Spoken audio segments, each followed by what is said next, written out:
안녕하십니까. 주먹대장에서 독립군 영웅으로 백야 김좌진 17번째 시간을 시작하겠습니다. 지난 시간에는 전국적인 무장 독립단체였던 대한광복회가 무너지고 부사령으로 중국에 파견된 김좌진 장군이 홀로 서기를 시작했다는 이야기를 나눠봤습니다.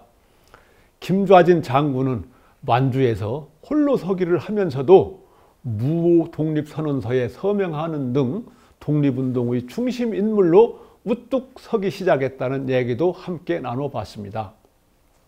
이번 시간에는 장군이 만주에서 드디어 북로군정서의 총사령관이 되면서 본격적인 독립군을 양성하기 시작한 모습을 살펴보겠습니다. 좌진은 독립운동선언서에 서명한 이후로 여러 무장 독립운동단체에서 활동했습니다. 길림성에 본부가 있는 길림군정사에 가입하여 참모로 활동했습니다. 그러던 중에 대한정의단이라는 무장 독립운동 단체에서 좌진의 능력을 눈여겨보고 있었습니다. 이 단체는 북간도 왕청현에 본부를 두고 있었습니다. 대한정의단은 왕청현에 거주하는 우리 동포들의 도움을 받아서 기반이 튼튼했습니다. 하지만 단체의 무장투쟁을 이끌어갈 뛰어난 지도자가 부족한 것이 흠이었습니다. 대한정의단의 서일 총재는 좌진의 능력을 소문으로 익히 들어서 알고 있었습니다. 좌진을 대한정의단으로 보내달라고 길림군정사에 정중하게 요청했습니다. 이런 이유로 좌진은 대한정의단으로 소속을 옮기게 되었습니다.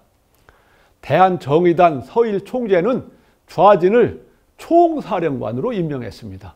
대한정의단에서 무력투쟁을 전개할 독립군을 양성하는 총책임자로 임명한 것입니다. 대한정의단은 후에 명칭이 북로군정서로 바뀌었습니다. 좌진의 소속도 자연스럽게 북로군정서가 되었습니다. 좌진은 북로군정서 총사령관이 되면서 튼튼한 무장 독립군을 양성하기 위해 동분서주했습니다. 우선 훌륭한 참모들이 필요하므로 신흥학교에 도움을 요청했습니다. 신흥학교에서는 좌진이 필요로 하는 훌륭한 지도자를 보내주었습니다. 이들은 후에 청산리 전투의 주역이 될 조성환, 이장령, 이범석, 김훈 등이었습니다. 이제 북로군정서는 북만주에서 실질적인 최고의 무장 독립단체로 거듭날 채비를 갖추게 되었습니다. 좌진은 우선 북로군정서 안에 독립군 양성학교를 세웠습니다. 그 학교가 바로 사관연성소였습니다. 사관연성소는 오늘날로 치면 육군사관학교나 마찬가지였습니다. 좌진은 여기저기 정신없이 뛰어다니며 사관연성소가 자리 잡을 장소를 물색했습니다. 드디어 북만주, 왕청현, 서대파, 십리평 골짜기에 천연의 요새를 찾아내었습니다. 사관연성소가 자리 잡을 장소는 골짜기 입구부터 대문처럼 야트막한 산이 좌우로 늘어서 있었습니다. 안쪽으로 들어갈수록 점점 산이 높아지면서 경사가 절벽처럼 가파랐습니다. 계속 깊숙한 곳에 이르면 거의 절벽에 가까운 산이 좌우로 병풍처럼 높게 둘러쳐진 모습이었습니다. 좌진은 드디어 서대파 십리평 골짜기에서 사관연성소를 세우는 데 성공했습니다. 이곳에서 최고의 독립군을 양성하기 위한 꿈에 부풀었습니다. 급히 서둘러서 사관연성소 생도들을 모집했습니다. 우선 18세에서 35세 미만의 청장년을 대상으로 지원자를 받았습니다. 또한 관할구역 내에서 30호를 기준으로 1명씩 징병제도 실시했습니다. 생도들을 훈련시킬 터도 닦고 막사도 짓고 사무실도 지었습니다.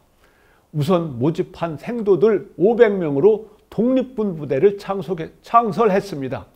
이들 중에서 체력이 좋은 대원들은 사관연성소 사관생도로 입학시켰습니다. 교육기간은 6개월의 속성과정으로 진행했습니다. 모든 대원들은 오전 9시부터 11시까지 오전 훈련을 실시했습니다.